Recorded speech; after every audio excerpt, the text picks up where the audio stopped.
السلام علیکم ورحمۃ اللہ وبرکاتہ۔ ناظرین، استقبال ہے فکر و خبر اسٹوڈیو میں رضوان احمد ندوی ملک اور عالمی اہم اور خاص خبروں کے ساتھ۔ تو ناظرین، بڑھتے ہیں خبروں کی تفصیلات کی طرف۔ ملک کی سیاسی پارٹیاں اگرچہ سی بی آئی اور ای ڈی کی کارروائیوں پر ہلہ مچاتی ہوں، لیکن بات جب مسلمانوں کی آتی ہے تو ہر ایک کے منہ میں وہ دہی جم جاتی ہے۔ بی جے پی تو خیر کھلم کھلا قانون کا نام لے کر مسلمانوں کے خلاف ایکشن لے رہی ہے، تو دوسری جانب اپوزیشن جماعتیں بھی مسلمانوں کے خلاف ہو رہے مظالم پر آج کل خاموشی ہی اختیار کیے ہوئے ہیں۔ ایسا لگتا ہے کہ یہ بھی سافٹ ہندوتو کو اپنائے ہوئے ہیں، اور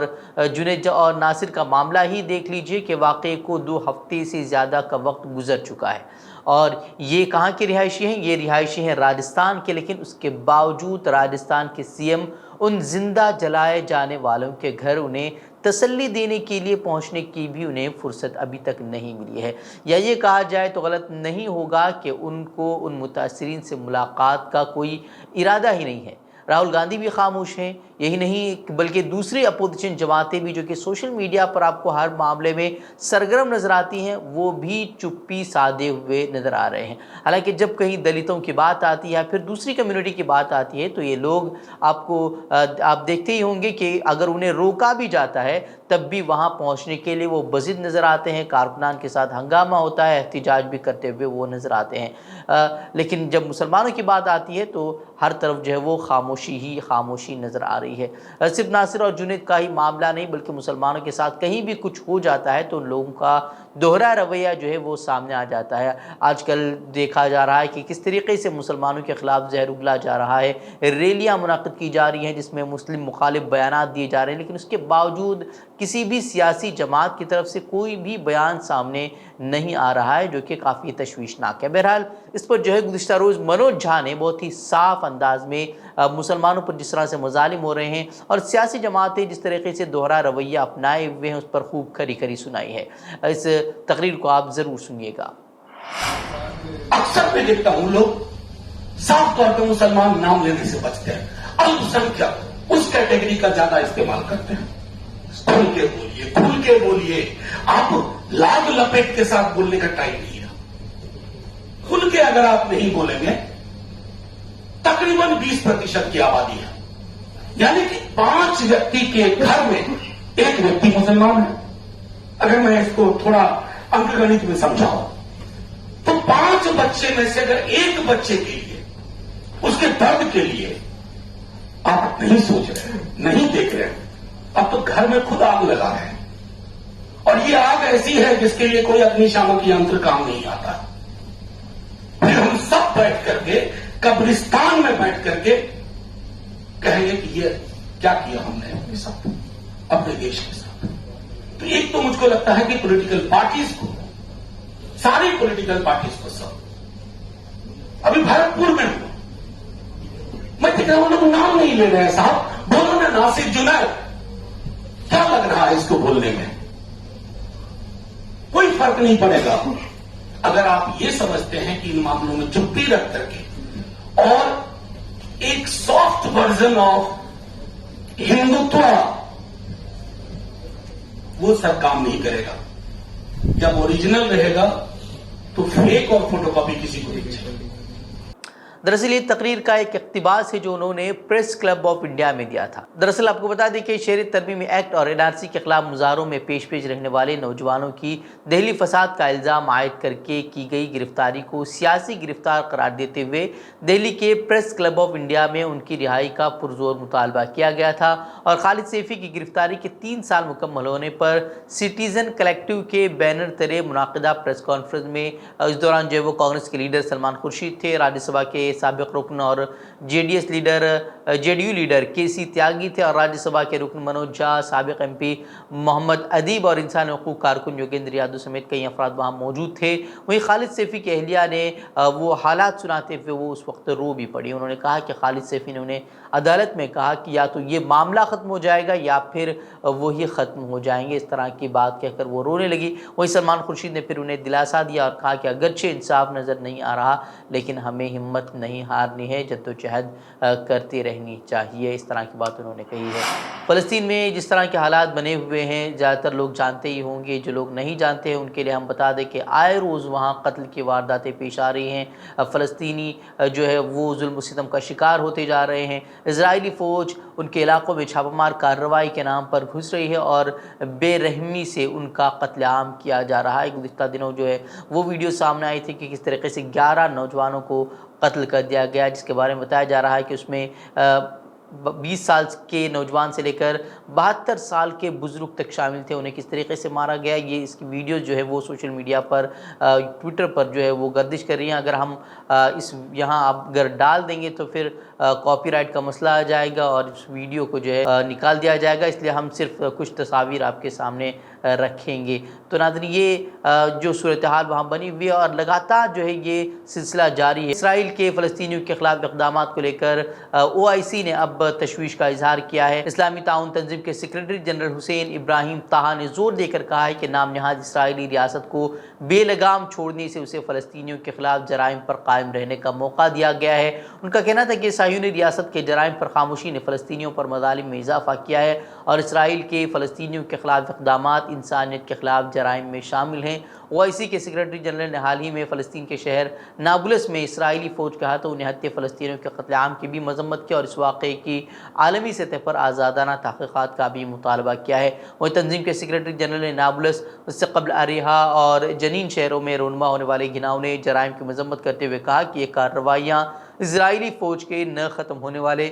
جرائم کا تسلسل ہے۔ بتا دیں کہ ہوارا میں یہودی آباد کاروں نے فلسطینیوں کے 40 سے زائد گھروں کو، دکانوں کو اور کاروں کو نذر آتش کر دیا۔ وہیں جلائی گئی املاک میں بچوں کا اسکول بھی شامل ہے۔ انتہا پسند یہودیوں نے فلسطینیوں کی گاڑیاں بھی جلا دی ہیں، سرراہ چلنے والے نہتے فلسطینیوں پر براہ راست فائرنگ کی اور ایک ویڈیو بھی سوشل میڈیا پر اس کے تعلق سے جو ہے وہ گردش کر رہی ہے۔ تو یہ صورتحال وہاں بنی ہوئی ہے کہ ہر روز ظلم و ستم کے ان پر پہاڑ توڑے جا رہے ہیں، لیکن جو ہے وہ اب بھی جو ہے اپنی جدوجہد جاری رکھے ہوئے ہیں۔ لیکن حیرانی کی بات یہ ہے کہ عالمی ممالک، مغربی ممالک جو ہے وہ خاموش تماشائی بنے ہوئے ہیں، صرف زبانی جو ہے وہ مذمت کر دی جاتی ہے، لیکن کوئی بھی کارروائی، کوئی بھی اس طرح کی پابندیاں جو ہے وہ اسرائیل پر نہیں لگا رہی، اور اسرائیل کے تعلق سے اور کوئی بھی جو ہے وہ اسرائیل کے تعلق سے اپنی زبان نہیں کھول رہا۔ سپریم کورٹ نے شہروں، قصبوں، سڑکوں وغیرہ کے قدیم ناموں کی پہچان کے لیے ایک ری نیمنگ کمیشن یعنی کہ نام بدلو کمیشن بنانے کا مطالبہ کرنے والے عرضی کو خارج کر دیا ہے۔ عدالت نے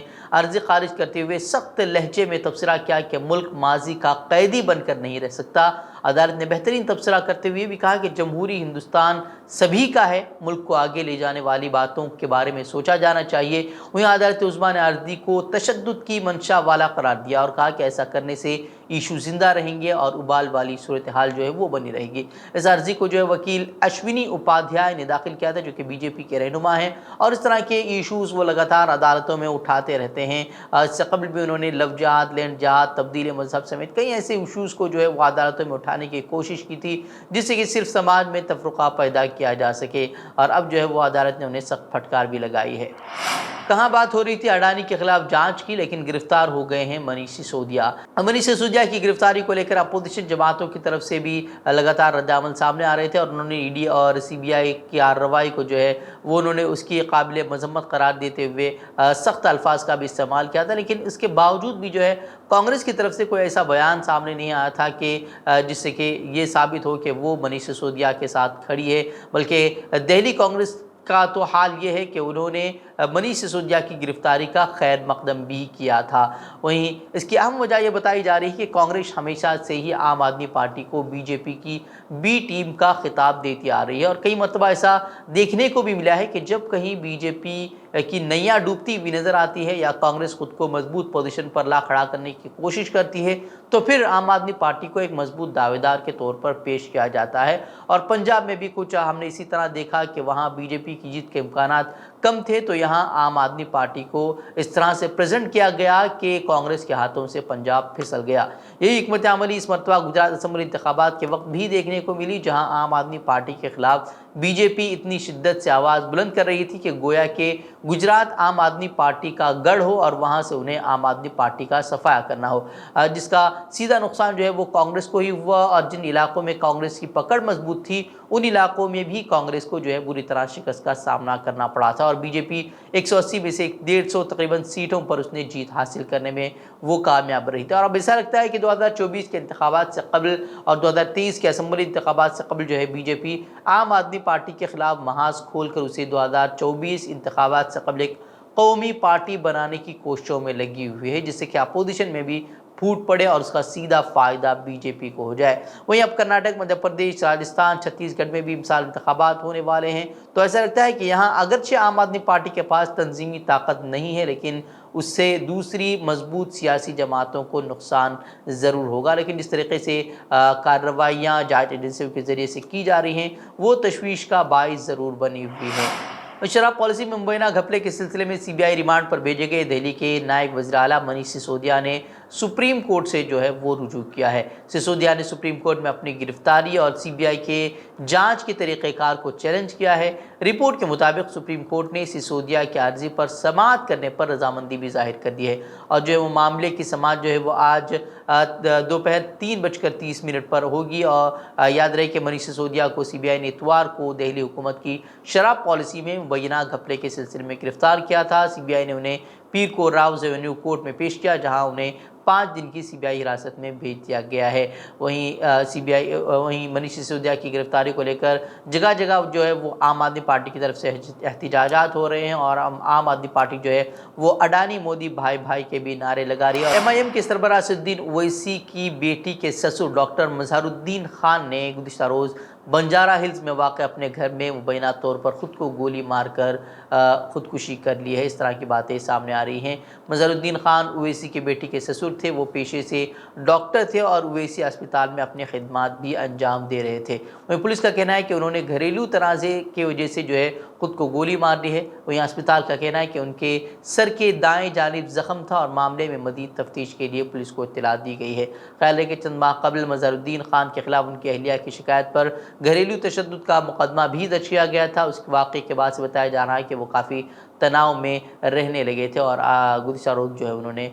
خود کو گولی مار کر خودکشی کر لی ہے۔ اتر پردیش کے پریاگ راج میں امیش پال قتل معاملے میں ملزم بنائے جانے کے بعد سابق رکن پارلیمنٹ عتیق احمد کی بیوی شائستہ پروین نے وزیر اعلیٰ یوگی آدتیہ ناتھ کو خط لکھ کر واقعے کی سی بی آئی جانچ کا مطالبہ کیا ہے۔ خط میں پروین نے دعویٰ کیا ہے کہ ان کا اور ان کی فیملی کا اس قتل سے کوئی لینا دینا نہیں ہے، ایک اعلیٰ سطحی جانچ سے سبھی شک دور ہو جائیں گے، اس طرح کی باتیں انہوں نے خط میں لکھی ہیں۔ وزیر کے سابق بی ایس پی رکن اسمبلی راجو پال کے قتل معاملے میں اہم گواہ امیش پال کے قتل میں عتیق احمد، ان کے بھائی اشرف، ان کے دو بیٹوں اور بیوی شائستہ پروین کو ملزم بنایا گیا ہے۔ وہی عتیق احمد اور ان کا بھائی جہاں پہلے سے ہی جیل میں بند ہیں، وہی پولیس نے عتیق کے دونوں بیٹوں کو بھی حراست میں لے رکھا ہے اور لگاتار ان سے پوچھ تاچھ کی جا رہی ہے۔ وہیں گزشتہ روز ایک مدبھیڑ بھی ہوئی تھی پولیس اور بدماشوں کے دوران، اس درمیان جو ہے ایک شخص ہلاک ہو گیا تھا، اور وہیں پولیس کا یہ دعویٰ تھا کہ اسی نے جو ہے وہ گاڑی چلائی تھی جب اس کا امیش پال کا قتل کیا گیا تھا، اور یہ بتایا جا رہا ہے کہ یہ شخص جو ہے وہ عتیق احمد کے بیٹوں کا ڈرائیور ہے۔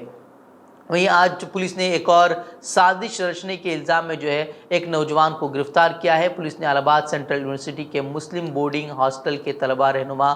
صداقت خان کو گرفتار کیا ہے۔ پولیس کے مطابق اس سنسنی خیز واقعے کی سازش صداقت خان کے کمرے میں ہی رچی گئی تھی۔ پولیس نے بتایا کہ صداقت خان پولیس کی گرفت سے فرار ہونے کی کوشش میں ڈیوائیڈر سے ٹکرا کر زخمی ہو گیا، ابھی وہ اسپتال میں زیر علاج ہے۔ وہیں صداقت کی گرفتاری کے بعد سے ہی سوشل میڈیا پر ایک فوٹو بھی وائرل ہو رہا ہے، جس میں سماجوادی پارٹی کے صدر اکھلیش یادو اور صداقت ایک ساتھ نظر آ رہے ہیں۔ اس وائرل تصویر میں صداقت کے ساتھ ایس پی سے نکالی گئی الہ آباد سینٹرل یونیورسٹی کی اسٹوڈنٹ یونین کی صدر رچا سنگھ بھی کھڑی نظر آ رہی ہیں۔ وہیں اس معاملے کو لے کر اب جو ہے وہ عتیق احمد اور ان کے اہل خانہ کو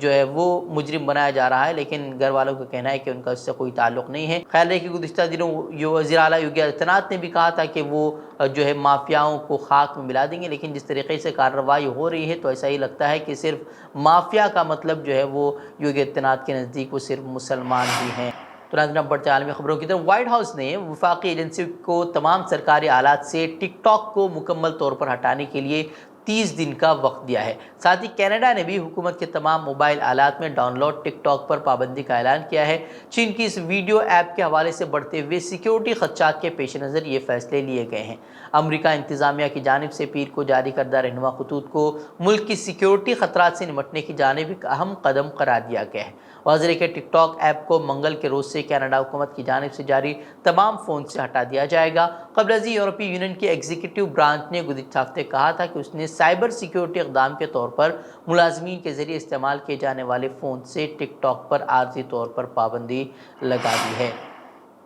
وہیں سعودی عرب کے وزیر خارجہ شہزادہ فیصل بن فرحان نے اتوار کے روز سعودی مملکت کی قیادت میں کیف کا تاریخی دورہ کیا، جہاں انہوں نے یوکرین کے صدر ولادیمیر زیلنسکی سے ملاقات کی اور ملک کے لیے $400 ملین کی انسانی امداد کے معاہدے پر دستخط کیے ہیں۔ قابل ذکر ہے کہ 1991 میں یوکرین کی آزادی کے بعد 30 سال سے زائد عرصے میں یہ دورہ کسی بھی سعودی وزیر خارجہ کا کیف کا پہلا سرکاری دورہ ہے۔ یوکرین کے صدارتی دفتر کے سربراہ آندری ارماک نے میسیجنگ پلیٹ فارم ٹیلی گرام پر ایک پیغام میں ملاقات کو کامیاب قرار دیا۔ یوکرینی اہلکار نے کہا کہ یوکرین کو سعودی عرب سے حقیقی مدد ملے گی۔ صدارتی دفتر نے یوکرین کے لیے $400 ملین کے امدادی پیکج کو باضابطہ طور پر 2 دستاویزات پر دستخط کیے، جس میں $100 ملین انسانی امداد اور 300 ملین تیل کی مصنوعات سے ماخوذ ہے۔ وہیں یوکرینی وزیر خارجہ کولیبا نے بھی اپنے سعودی ہم منصب فیصل بن فرحان سے ملاقات کی اور انہوں نے 2 طرفہ اور علاقائی ایجنڈے پر متعدد امور پر وہ تبادلہ خیال بھی کیا ہے۔ تو ناظرین، یہ تھی خبریں۔ مزید خبروں کے لیے آپ ہمارے ویب سائٹ www.fikrokhbar.com کی طرف رخ کر سکتے ہیں۔ ویڈیوز کے لیے ہمارے یوٹیوب چینل کو سبسکرائب ضرور کریں۔ تو ناظرین، اجازت دیں۔ السلام علیکم ورحمۃ اللہ وبرکاتہ۔